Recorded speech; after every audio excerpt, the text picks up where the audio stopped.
Hello, I'm Professor Johnson. Excuse me for a second.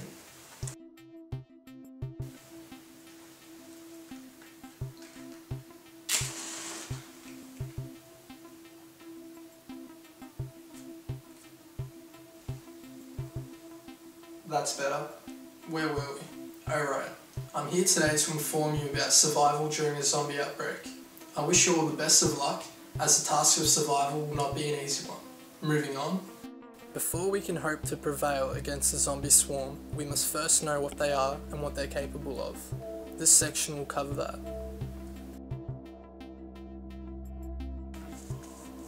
First off, we must know where our enemy comes from. Zombies are created when regular people like you or me are infected with the bruise virus, which is transferred through bodily fluids such as saliva. This virus has all the symptoms of a fever, but will kill the victim after 20 hours, only to have them be reanimated a couple hours later. Science has yet to explain this phenomenon. Once the victim is reanimated, the virus latches onto the brain and leaves only the desire to feed intact. Zombies cannot feel pain. If you damage their limbs, they may walk with a slight limp, but that will not stop them from chasing after you. Zombies are restricted physically in the same way that we humans are. Also, any wounds inflicted on a zombie will remain there indefinitely. They lack the ability to regenerate tissue over time. They do not possess superpowers, nor are they any stronger than humans. Scientists think that zombies may have an enhanced sense of hearing as they can still hunt, even without eyes. There are only two ways to kill a zombie. One of them is to wait for their body to decompose, and the other is to destroy the brain. This just about sums up the know your enemy part of this video. Moving on. We now move on to the preparation segment of this video. One of the most important things you need to do in preparation is strengthening your body and achieving peak fitness. One of the best ways to achieve peak fitness and strength is to take up a martial art. Not only will it allow you to achieve these two things, but it will also give you discipline. Discipline will help you think logically in times of desperation. The next most important thing to do in preparation is to stock up on canned food that won't expire. Bottled water will also be a necessity. You'll need this for cooking, cleaning, and washing. Staying clean is still nice, even in a world ruled by zombies. Another crucial thing that you must do if you hope to survive is to purchase a gun. Don't go and buy the biggest assault rifle on the market, as this will get you killed. You need to use your gun as a last resort and look for smaller and more subtle guns, like handguns. The main advantage to having a handgun, other than the ability, is that it's quieter than an assault rifle, meaning you won't attract zombies if you do end up using your weapon.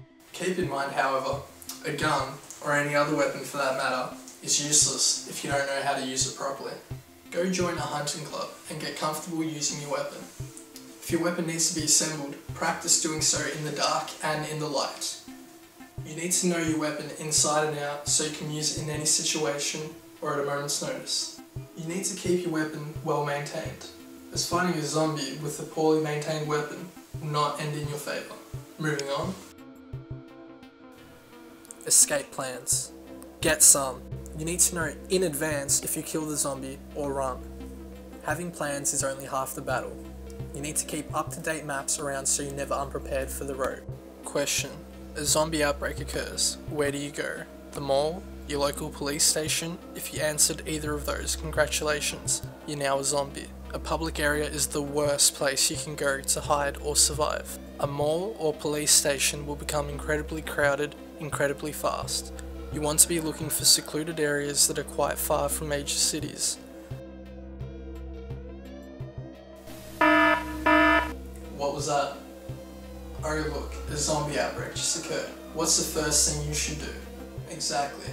You first need to identify how severe the outbreak really is. If there are 30 people dead in a freak accident and no bodies to be found, you can safely assume that a zombie outbreak has occurred. The first thing we're going to show you is close quarter combat with the zombie. Keep in mind this is extremely dangerous and you should always run away instead of engaging. I know a lot of you are going to break this rule though, so that's why I've got to show you how to fight properly. Okay, the first thing you want to do is get him into a headlock. Congratulations, you are now a zombie. Alright, let's try again. What you want to do is throw as many punches to the torso region as possible.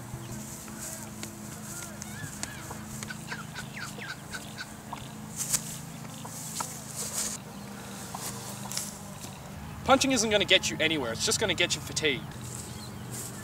There are two good ways to engage a zombie in close quarter combat. The first will immobilize him, allowing you to retreat.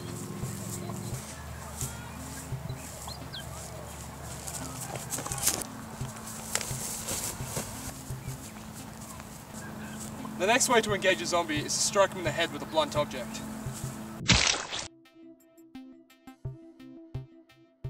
That concludes this video. I wish you all the best of luck in the event of a zombie outbreak occurring. I hope it doesn't happen, but with all the testing that the has been doing, it seems inevitable.